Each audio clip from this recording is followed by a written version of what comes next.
চলো দেখে বুঝতেই পারছো আজকে দুটো রেসিপি নিয়ে তোমাদের কাছে চলে এসেছি। দেখো কি সুন্দর ভাজি করেছি আর এরকম মাছের ঝোল। শীতকালে মানে অসম্ভব সুন্দর, মানে একবার বাড়িতে করো এই দুটো দিয়ে ভাতটা বেরিয়ে যাবে, আর এত টেস্ট না, বিশ্বাস করো। আমি ভাবলাম চলো তোমাদের সঙ্গে শেয়ার করি। চলো এবার দেখো প্রথমে ভাজিটা করতে কি কি লাগে। প্রথমে দেখো গাজর টাজর মানে যা থাকবে, আমার কাছে যেগুলো ছিল আমি সেগুলো কেটেছি, তোমাদের কাছে যা থাকবে সেগুলোই কাটবে, ঠিক আছে। আমি এই দেখো এবার আলুটা কেটে নিচ্ছি, একটু লম্বা লম্বা করে কেটে নেবে, তাহলেই হবে, কারণ সব সবজিগুলো থাকবে তো ভাজতে ভাজতে কিন্তু সেদ্ধ হয়ে যাবে। এই যে দেখো এরকমভাবে লম্বা লম্বা করে কেটে নেবে।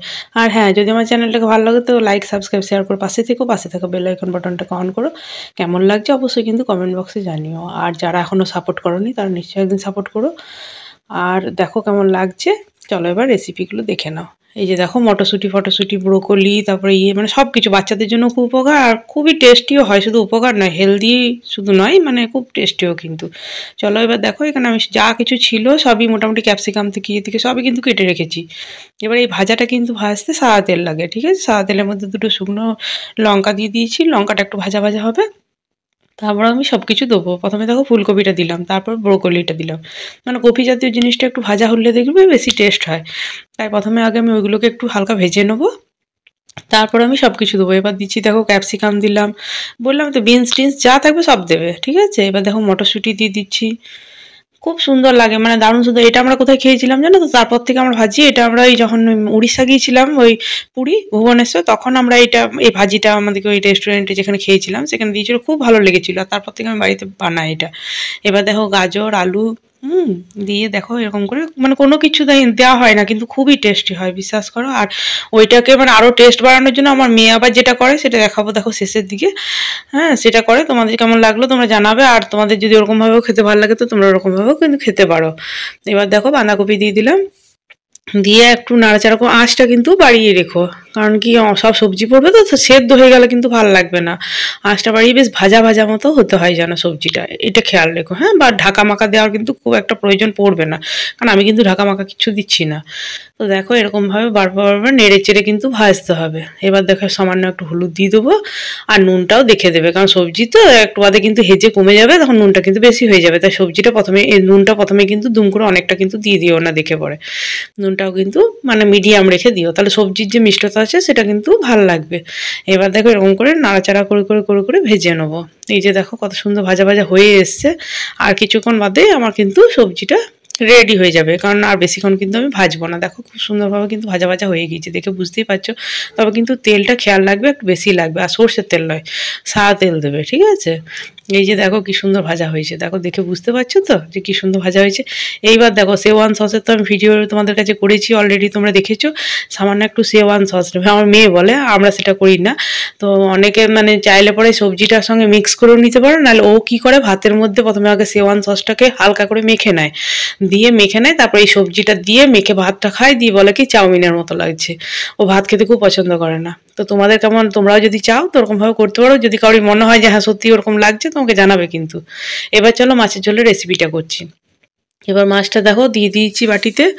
এবার সামান্য একটু নুন আর দিয়ে করবো, মেখে নেবো প্রথমে, যেমন মাছ ভাজা হয় সেরকম প্রথমে ভেজে নেবো। খুব কড়া করে ভাজবো না, তবে মিডিয়াম ভাজবো, ঠিক আছে। দেখো এই মাছের ঝোলটাও খুব সুন্দর হয়, মানে এত সুন্দর লাগে না, দারুণ খেতে লাগে। দেখো চলো আলু দিয়ে এই মাছের ঝোলটা খুব সুন্দর লাগে, শীতকালে তো মানে দারুণ সুন্দর লাগবে খেতে। এবার দেখো মাছগুলোকে সব দিয়ে দিয়েছি। এই যে এবার মাছগুলোকে একটু উলট পালট করে ভেজে নেবো। এখন তাকে মাছগুলো খড়ুক, তাকে চলো দেখো আলুগুলোকে সেদ্ধ করে রেখেছি। এই যে লম্বা লম্বা করে কেটেছি, এই মাছের ঝোলে আমি আলুটাকে লম্বা করে কাটি। আবার দেখো কিছু কিছু সবজির জিনিসগুলো দেখো কাটাটার উপরও ডিপেন্ড করে, মানে ভালো লাগে দেখতে। এবার দেখো মাছগুলোকে উল্টিয়ে নিচ্ছি, আর বাকি ওই পেঁয়াজ টিয়াজ কেটে রেখেছি তোমাদেরকে দেখালাম। এবার চলো টমেটো পেঁয়াজ কাঁচা লঙ্কা আদা রসুন, ঠিক আছে। খুব বেশি আদা রসুনটা তবে কিন্তু এই মাছে লাগে না, আর টমেটোটা একটু লাগে, আর পেঁয়াজ একটু লাগবে, ঠিক আছে। এবার দেখো মাছগুলো প্রায় হয়ে এসছে, এবার আমি এগুলোকে তুলে নেবো আস্তে আস্তে করে। এই যে দেখো প্রায় ঘুরে এসছে, আর একটু করে করে মাছগুলো কিন্তু আমার রেডি হয়ে যাবে। খুব একটা কিন্তু ভাজবো না, খুব কড়া করে যেমন ভাজা হয় তেমন কিন্তু ভাজার প্রয়োজন নেই, একটু ওলট পালট করে দিলেই কিন্তু মাছগুলো আমার রেডি। এই যে দেখো হালকা একটু কাঁচা কাঁচা মতো ওই জায়গাটা লাগছে, উল্টিয়ে দিলাম, এটা একটু উল্টিয়ে দেবো, তাহলে মোটামুটি মাছগুলো আমার প্রায় রেডি হয়ে এসছে। এবার মাছগুলোকে তুলে নেবো। এবার দেখো তোমাদেরকে একটা জিনিস শেখাবো, মাছগুলো চলো তুলে নিই। তারপরে দেখো অনেকেই জানো না, কিন্তু আমি মাছের রেসিপি করলে আমি এরকমই করি, প্রথমে দেখো কড়াইয়ের মধ্যে শুকনো লঙ্কা আর দিয়েছি তেজপাতা। এইবার দেখো মাছের তেলটা কি ফেলে দেবো? ফেলে দিই না, সেখানে হিং দিয়ে দেবে। হিং দিয়ে দিলে না মাছের ওই আঁশটানি গন্ধটা নষ্ট হয়ে যাবে। তারপরে দেখো কাঁচা লঙ্কাটাকে একটু ভাজা ভাজা করে নেবে এই রান্নাটাতে, তারপর পেঁয়াজটা দেবে, ঠিক আছে? লঙ্কাটা একটু বেশি লাগে, একটু ঝাল ঝাল মতো রান্নাটা কিন্তু হয়। আর ভোজ বাড়ির মতো মাছটা হয়, এত সুন্দর হয় না মনে হয় ভোজে দেখবে অত মাছটা কী করে টেস্ট লাগে মনে হয়। এরকমভাবে দেখবে বানাবে, দেখবে তোমাদের সেম লাগবে। এবার টমেটো দিয়ে দিয়েছি। হ্যাঁ, টমেটোটা একটু ভাজা হওয়ার পর তারপর আদা রসুনটাকে দিয়ে দিলাম, নিয়ে একটু নাড়াচাড়া করে নিচ্ছি। মশলাটা তবে দেখবে খুব একটা যে পেঁয়াজটাকে ভেজে লাল করে নিই সব কিছু তেমন কিন্তু না। এবার নুন আর হলুদ দিয়ে দিলাম। এবার দিচ্ছি জিরে গুঁড়ো, ধনে গুঁড়ো, হ্যাঁ, আর এটা দিচ্ছি কাশ্মীরি লাল লঙ্কার গুঁড়ো। যেহেতু আমি ঝাল দিয়েছি, আর গুড় দিয়ে দিলাম, তোমরা গুড় চিনি যে কোনো জিনিস দিতে পারো, কোনো অসুবিধা নেই। এবার দেখো এরকম করে নাড়াচাড়া করে নেবে ভালো করে। দেখো তেল কিন্তু একটু রান্নাতে লাগবে, হ্যাঁ, এটা কিন্তু সর্ষের তেলে দিয়ে এরকম করে করার পর আলুগুলোকে দিয়ে কিছুক্ষণ নাড়াচাড়া করে নেবে। কারণ যেহেতু আলুটা সেদ্ধ, তাই বেশিক্ষণ করা দরকার, কিন্তু একটু তো কষিয়ে নিতে হবে, নাহলে তো টেস্ট হবে না। তবে কিন্তু খুব সেদ্ধ করে গলিয়ে দিও না, একটু হালকা শক্ত মতো রাখবে যাতে কষতে পারো, আর না হলে কাঁচা আলুতে করবে। এবার দেখো মিট মশলা দেবে, ঠিক আছে? এই মিট মশলা দিয়ে দেখবে ঝোলটা যা টেস্ট হবে না, হেভি লাগবে। দিয়ে এরকম করে বারবার বারবার কষিয়ে নেবে, তারপর মাছগুলোকে দিয়ে দেবো। আর জলটা যখন দেবো সবসময় দেখবে আমি বলি গরম জল দেবে, হালকা কুসুম গরম জল একটু করে নিয়ে তারপর মেশাবে, দেখবি ঝোলের টেস্টটা আরও সুন্দর হবে। হ্যাঁ, এই যে দেখো মাছগুলোকে এবার এখানে দিয়ে দিচ্ছি। দেখো মাছগুলোকে সব দিয়ে বেশি কিন্তু ঝোল করব না, আর খুব একটা যে গা লাগা করবো তাও করব না। এই ঝোলটা ওরকম ধরনেরই বেশি টেস্ট হয়। গরম গরম ভাতে দেখবে খাবে দারুণ সুন্দর লাগবে এই ভাজার সঙ্গে, আর এরকম ধরনের ঝোল করে নিলে হেভি লাগবে খেতে, আর কিছু লাগবে না, দেখবে একবার করে খুব সুন্দর লাগে।